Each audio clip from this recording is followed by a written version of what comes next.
तो अमेरिकी संविधान पता है, संघ और राज्य पता है? अमेरिका में संघ पहले है, राज्य पहले?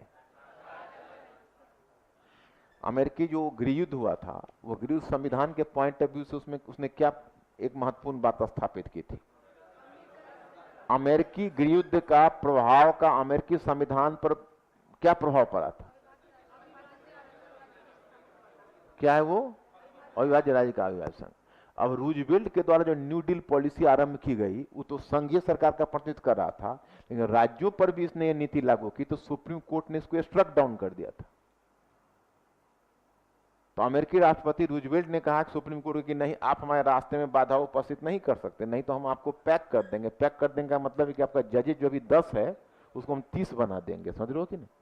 क्योंकि अमेरिकी प्रेसिडेंट को राइट था कि जजेज की एक्स्ट्रा नियुक्ति कर सकता था। तो सुप्रीम कोर्ट पीछे हट गया और उसने न्यू डील पॉलिसी चलाई। तो न्यू डील पॉलिसी ने संघ की शक्ति को बढ़ा दिया, राज्य पर संघ का प्रभाव। जैसे बराक ओबामा ने एक ओबामा केयर लागू किया था ना, तो बराक ओबामा का जो ओबामा केयर था वो राज्यों के लिए भी लागू हुआ था। तुम लोग क्यों नहीं ध्यान देते हो इन पहलुओं पर? इसको हमने बताया था पहले कि नहीं बताया था? बताया था? अब कौन बता रहा है नहीं बताया था? इसका तो नहीं आया होगा क्लास में। तो तुमको अगर अपने आप को अलग और विलक्षण बनाना है तो इसे तुम, अच्छा एक बात बताइए, मतलब से घर पर जाकर कुछ सोचते हो क्या?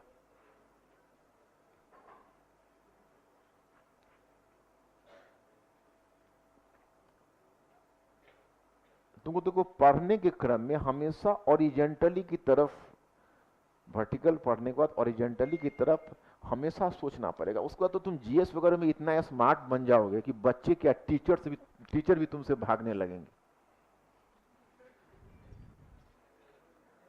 क्योंकि सब तो ट्रेडिशनल पढ़ाई हर जगह चलते हैं, डोंट टेक इट अदरवाइज, मैं इसको गलत इसमें नहीं लेना चाहता। पढ़ाई तो ट्रेडिशनल टॉपिक टू टॉपिक पढ़ते हैं, तो बच्चों को तो अंडरस्टैंडिंग डेवलप हो ही नहीं पाती है। तुम जीएस के क्लास में तुम बोलोगे और जब कोई पूछेगा कहोगे मैंने हिस्ट्री से सीखा है, तो बच्चे चकित रह जाए, क्योंकि हिस्ट्री से ही बेसिक अंडरस्टैंडिंग तुम्हारी जीएस की आएगी ना। और तुम लोग हमारा साथ ही नहीं दे रहे हो, तब क्या? तो फिर तो सोचा करिए, जब मैंने रूजवेल्ट का बताया था, तुमने हमको कहां दिमाग में लगाया ये चीज? रूजवेल्ट का जो न्यू डील है, संविधान के पॉइंट ऑफ व्यू से क्या इंपॉर्टेंट होगा? अब एक बात बताओ, क्या यूरोप में प्रजातंत्र अचानक आ गया था? हम तो कैसे सोचा जाता है, मैं भी सोचा ही हूं।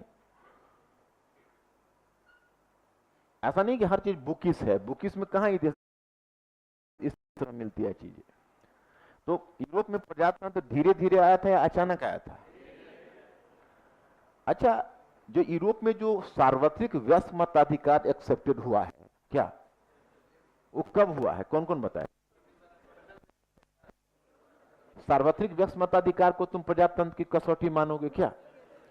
तो अगर सार्वत्रिक व्यस्त मताधिकार प्रजातंत्र की प्रभावी कसौटी है, तो सार्वत्रिक व्यस्त मताधिकार लागू कब हुआ?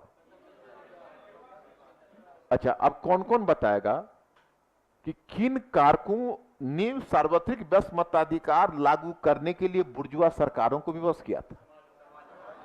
क्यों समाजवाद में ऐसा क्या हुआ था?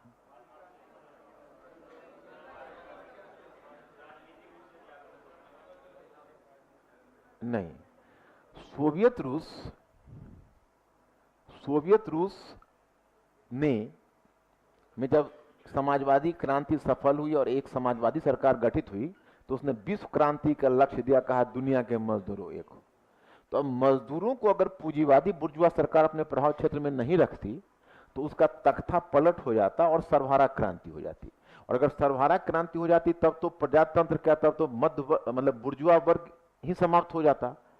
तो अब बुर्जुआ वर्ग ने अपने आप को बचाने के लिए एक तरह की सौदेबाजी की कि चलो हम प्राइवेट प्रॉपर्टी का हमारा बचा रहेगा, तो इनके पास वोटिंग राइट भी रहेगा, तो हमें कोई ज्यादा फर्क नहीं पड़ने वाला, क्योंकि प्राइवेट प्रॉपर्टी से वोट तो खरीदे ही जा सकते हैं।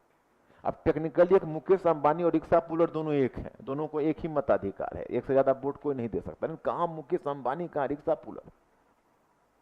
समझ रहे हो मेरी बात को? तो प्राइवेट प्रॉपर्टी को बचाने के लिए थोड़ा सैक्रिफाइस तो अब करना पड़ेगा।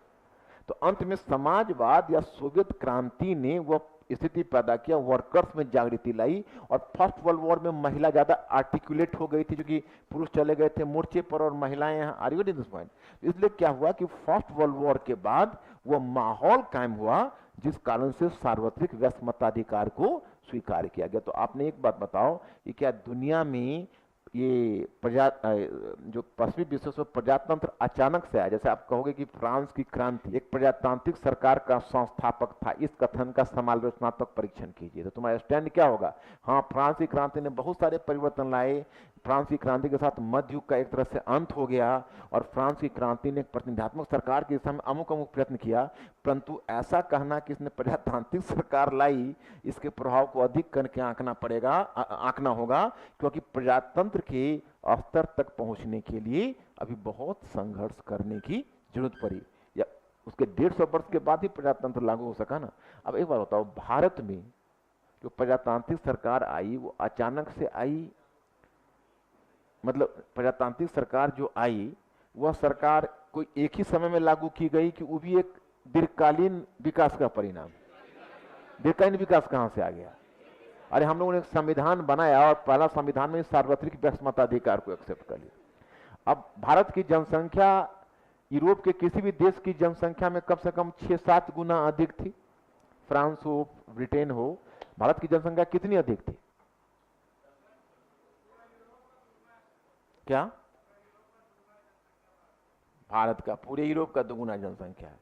अब यूरोप ने अपना प्रजातंत्र लाने में 150 वर्ष लगाए, हमने अचानक प्रजातांत्रिक सरकार स्थापित करके व्यस्त मताधिकार को लागू कर दिया। हमारी साक्षरता दर 16%। रिस्क लिया कि नहीं लिया? तो कौन सोचेगा इस पर?